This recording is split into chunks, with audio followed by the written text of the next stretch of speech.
ازيكم حبايبي؟ ايه رايكم النهارده نعمل مع بعض فطاير طريه؟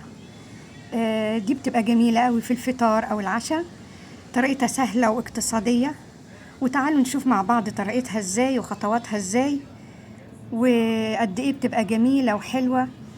وزي ما بقول لك حتى يعني كل ادواتها موجوده في البيت، مش هتكلفي نفسك، وهشه جدا وطريه، وممكن تعمليها بالحشوات زي الزبيب او المكسرات، او ممكن تعمليها من غير اي حاجه.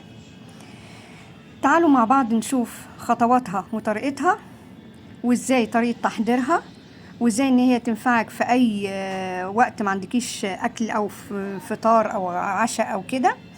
قد ايه بتكون جميلة وبسيطة وحلوة، وكمان بنستخدمها في كل المناسبات، وطريقتها جميلة وحلوة. تعالوا مع بعض نشوف خطواتها وطريقتها ازاي.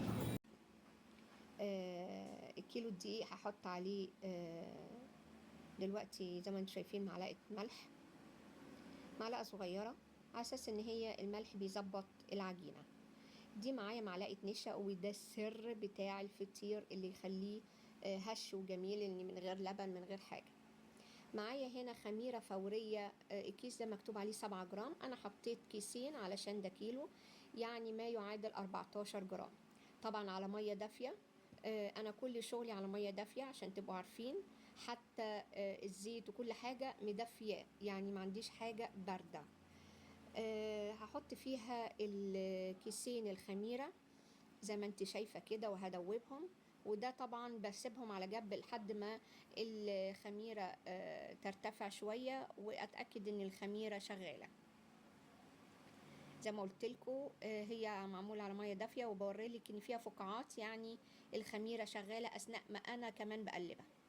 معايا هنا كوباية الزيت اللي هستخدمها، ودي طبعا دافية، وفي نفس الوقت هحطها حبة حبة. ليه؟ لاني انا بحاول ان انا اتغلغل بالزيت جوه الدقيق، علشان يبقى كل جزء في الدقيق واخد من الزيت. زي ما انت شايفة بحاول ان انا اعمل عملية فرك للعجينة بالزيت، يعني الدقيق قصدي مع الزيت، واعملهم كويس جدا مع بعض زي ما انت شايفة كده، بحيث ان انا اتأكد ان الدقيق كله واخد من الزيت.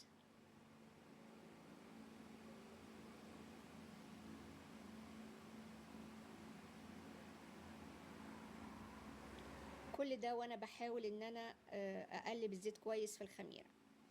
معايا هنا كيس فانيليا، والفانيليا على اساس يديله النكهة الحلوة بتاعت الفانيليا.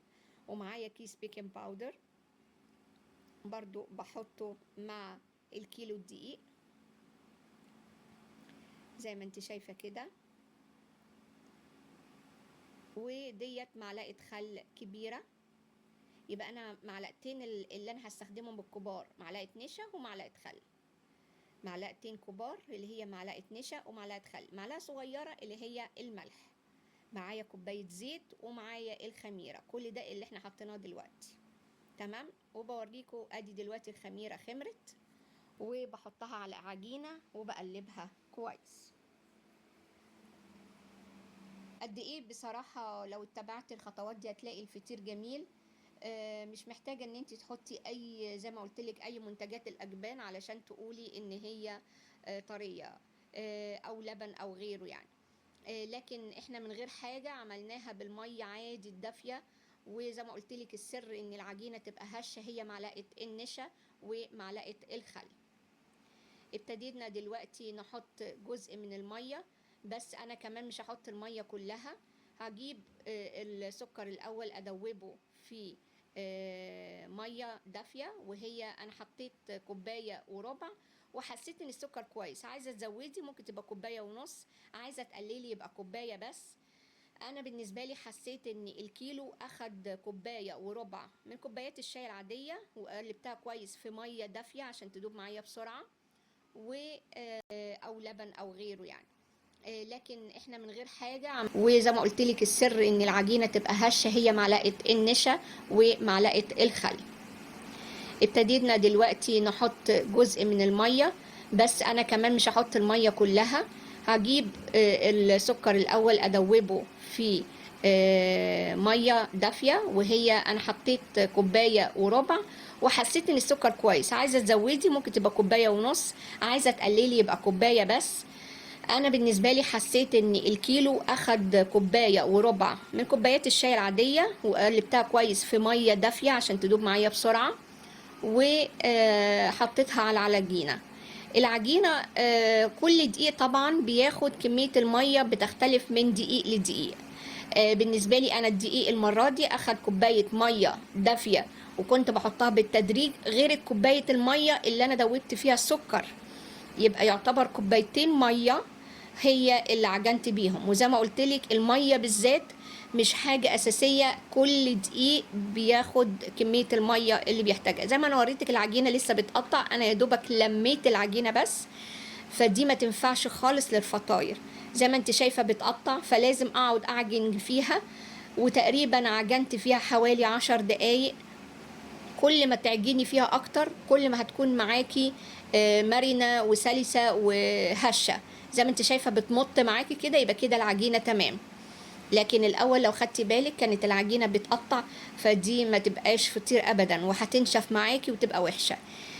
هي يمكن التعب شويه في ان انت لازم تعجني فيها 10 دقايق. بوريكي ازاي ايديا ما فيهاش اي حاجه بتلزق، برغم ان كانت بتلزق في الاول، ولكن مع كتر العجن بتبقى متماسكه، وفي نفس الوقت ما يبقاش فيه اي حاجه لازقه في ايدك. انا بس بليت ايديا بس بالزيت، انا ما حطيتش زيت تاني، بليت ايديا بس عشان الم العجينه، وهسيبها تتخمر لمده ساعه.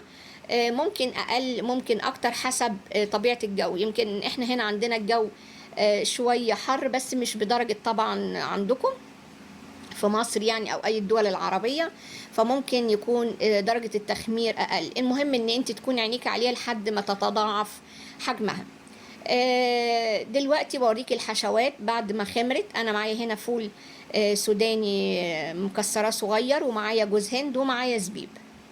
عايزه تحطي اي حاجات تانية، في ناس بتحب تحط سمسم، في ناس كمان بتعجن بالسمسم. وطبعا السمسم ان انت بتجيبيه ابيض او بتجيبيه او انت جايباه جاهز متحمص، بس لو جايباه ابيض من غير زيت من غير اي حاجه على في الطاسه على البوتاجاز، تقلبي فيها تقليب لحد ما تدي الدرجه الذهبي، وكده تبقى اتحمرت السمسم، وممكن تحطيها داخل العجينه.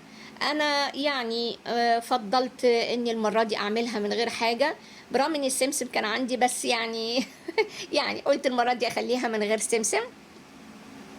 وكان معايا الحشوات. بوريكي طبعا انت لو انت تقدري تعملي بعينيكي حجم الكوره بتاعه العجينه كان بها، لكن انا حبيت ان انا اوريكم بالميزان تقريبا. عملت 15 جرام. كل ما تكون الكوره صغنونه علشان لسه هتخمر تاني، هيكون حجمها كده معقول وكويس. فحبيت اوريك ان انا تقريبا عملتها 15 جرام.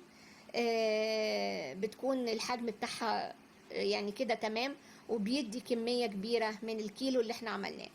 زي ما اوريكي انا بفردها دلوقتي، وبحط جواها الزبيب، بحط فيها الحشوات اللي وريتها لك، سواء زبيب، جوز هند، فول سوداني، او حطيت الاتنين مع بعض، فول سوداني مع الجوز هند، زي ما انت عايزة. المهم الحشوة اللي انت بتستطعميها انت واسرتك. زي ما بوريك ازاي طريقة القفل، المهم ان انت تحكميها كويس جدا علشان لما تخمر ما تفكش منك. وبحطها طبعا على ظهرها، يعني الحتة المفتوحة هي اللي في ظهرش منك، وبحطها طبعا على ظهرها. يعني الحتة المفتوحة هي اللي في ظهر الصينية. الصينية طبعا دهناها بقطعة زيت خفيفة جدا جدا، حاجة لا تذكر. وحطيت فيها الفطاير. زي ما شفتي دوست عليهم دوسة خفيفة عشان ياخدوا راحتهم، وبعد كده هغطيهم لمدة ربع ساعة يخمر تاني وحجمه يتضاعف تاني. وبعد كده في اللحظة دي بكون ولعت الفرن على درجة حرارة 180 علشان عقبال ما يخمر الربع ساعة بتاعة الفطيرة تكون الفرن سخنت. خدي بالك ان العجين ما بياخدش وقت في الفرن، تقريبا 7 دقايق 10 دقايق، عينيكي عليها. عندك شواية يبقى كفاية فوق تحطيها، وبعد كده بعد ما تعدي 5 دقايق تولعي الشواية. ما عندكيش شواية زي حالاتي كده، بحطها حبة شوية فوق وحبة شوية تحت، وبقلب الصواني في جميع الاتجاهات علشان تاخد اللون الذهبي من جميع النواحي زي ما انت شايفة كده. بجيبها من فوق من تحت، اقلبها، اجيب اللي فوق تحت واللي تحت فوق. يعني انت عارفة نظام الفرن بتاعك، وبتحاولي ان انت تسوي الحاجة بتاعتك مظبوط. اخدت معايا زي ما قلتلك تقريبا في الفرن 10 دقايق، وعينيكي زي ما بقولك عليها. مجهزة بخاخة فيها مية، برش العجين. انا طبيعتي كده كلها في المعجنات ارش رشة خفيفة على المعجنات كلها، تمام. وبعد كده اغطيها بفوطة برضو مندية، يعني مش ناشفة، مندية، واسيبها كده لحد ما تهدى. هتلاقي عندك العجينة طرية جدا جدا، وهتعيش معاكي ان هي ما تنشفش ابدا. اتمنى يكون الفطاير عجبتك، وتقولي لي ايه رايك. شايفه اللون الذهبي من تحت ومن فوق، شايفه قد ايه طريه وحلوه، وغير ان طبعا عشان فيها سكر والزبيب مخليه طعمها جميل جدا جدا. عايزه ان انت تغيري الحشوات، نوتيلا، عايزه تحطي اي حشوات من جوه، ده ليكي حريه الاختيار. ممكن تسيبيها من غير حشوات خالص تبقى ساده، برضو زي ما قلت لك حريه الاختيار. ولكن حبيت اوريكي ال 15 جرام. بصي مقاس الكوره بتاعتها تقريبا كويسه كده، يعني عايزه تكبريها طبعا براحتك، بس انا كان بالنسبه لي 15 جرام تمام كده كويس. ادتني عدد فطاير جميله جدا كتيره، يعني الحمد لله. طبعا مش الطبق ده بس، ده كان في حوالي طبقين تاني زي ده. فالكيلو علشان عملناها كور صغيره 15 جرام طلعت رائعه. اتمنى تكون عجبتك، واشوفك في الفيديو الجاي. باي باي.